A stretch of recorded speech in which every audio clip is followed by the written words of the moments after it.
Hello, my name is Jazmin, and today I want to talk to you about Cyrenaica and how they have been pretty much bullied for a really long time, and how they're finally standing up for their rights. Self-determination, what they're demanding, is the right to self-determination is recognized as the right of all people in the United Nations International Bill of Human Rights and of indigenous people in the Declaration of Rights of Independent People adopted by the General Assembly in 2007. So it's the principle that they have the right to decide, what they want to do for their country. Because who else knows what's better for them than they do? Because they're there. So Cyrenaica is divided into three. It's one of the three regions that makes the country Libya, and it's the eastern region of Libya, the country located in the northern part of Africa. And it is adjacent to Tripolitania in the southern and Fezzan in the southwest. So, that's a map to see, and it's right here and right here.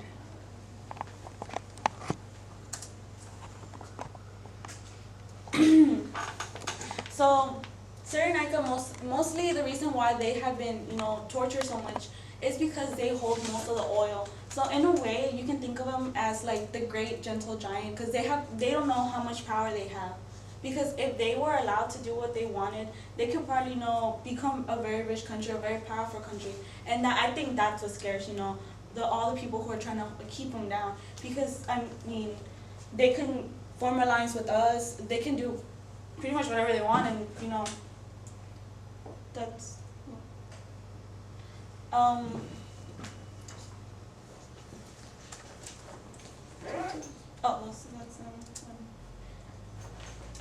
Despite this all reserves, the people in the region of Cyrenaica have continually suffered decades of discrimination and marginalization from the central Libya government, hence the need for self-determination. Recently, they did, one of their towns, they did get the militias, they burned some of their buildings down and put up flags to show their support for Gaddafi, who's not even alive, but it's scary how much power he still holds over the people who see his views and see how they have the right to call them racial slurs, because they did descend from the African slaves. And it's sad that they still can't, leave that in the past, because it is the past, and they're trying to become better, but they're not letting them. And for about 10 years after it became an independent state, in 1951, Libya was run along better lines with power developed in Cyrenaica and Tripolitania. Cyrenaica also enjoyed prestige and power under the king of Agris. After being toppled by Gaddafi's military corps in 1969, Eastern Libya was sidelined for the next 4 decades. This history of autonomy is partly driving its bids for self-determination with Libya. And reasons for self-determination. The reasons why they should be allowed to do whatever they want is marginalization and neglect of the Cyrenaica people for over 4 decades.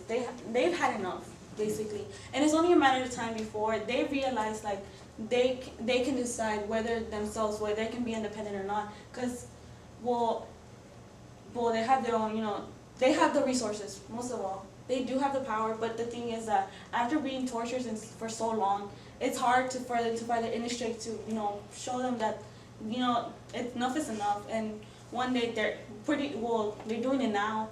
And,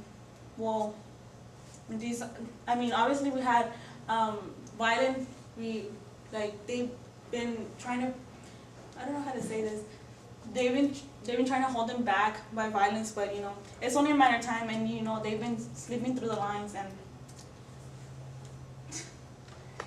these are the liars of centralism, the lovers.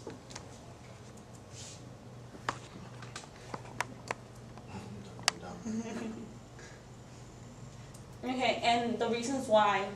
These are some of the things that the government has done wrong. It's just a bunch of propaganda and things that they've been doing wrong, like the lack of transparency, the failure to protect the rights of the minorities, as they showed whenever they let them be, let their buildings be burned down, and the people murdered and raped by the militias, and then they absolutely did nothing about it. Slow restoration of the public service in area wars during the revolution, and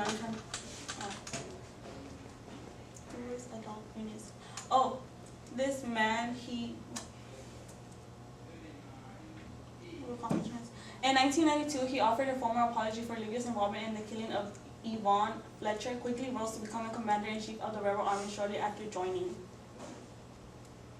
And the nature of fear. One very likely suspect of Yudi's death is Sheikh Asalabi, an Islamic fundamentalist who follows a method of terror in order to get what he wants. He's suspected to be the next dictator of Libya. And this is the power of terror. His name is Ali al-Asaba, and he's a cousin of Sheikh al-Asaba al-Salbi, also an Islamic fundamentalist, and one also uses terror as a weapon.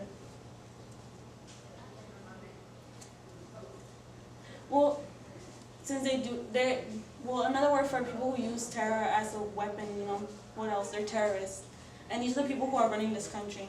And right now, people are fighting for their rights, and, we need to support them. Because in the end, if we stand for, freedom, and if we don't support the people who are trying to gain it, we really don't stand for anything.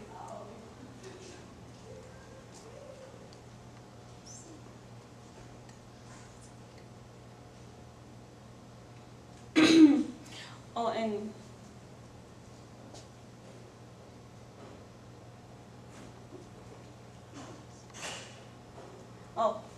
process of self-determination. The process of self-determination can be through direct negotiation by representatives of the participants, negotiation through a trusted third party, the findings of an agreed-upon independent tribunal, or the rulings of a recognized international court, such as the International Court of Justice. The process ends with the people's consent to a proposed outcome through a referendum, plebiscite, and other means. The conference elected Alem al-Sud, the NTC member of the longest-serving political prisoner under Muammar Gaddafi, to leave Cyrenaica's governing council, a member of Libya's ruling International Transition Council, as this immediately after being elected leader of Cyrenaica's region.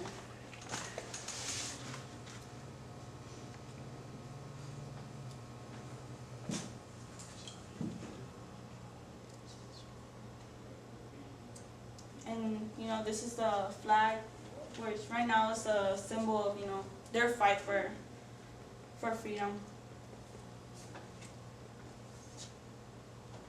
This is their method, using terror to try to control.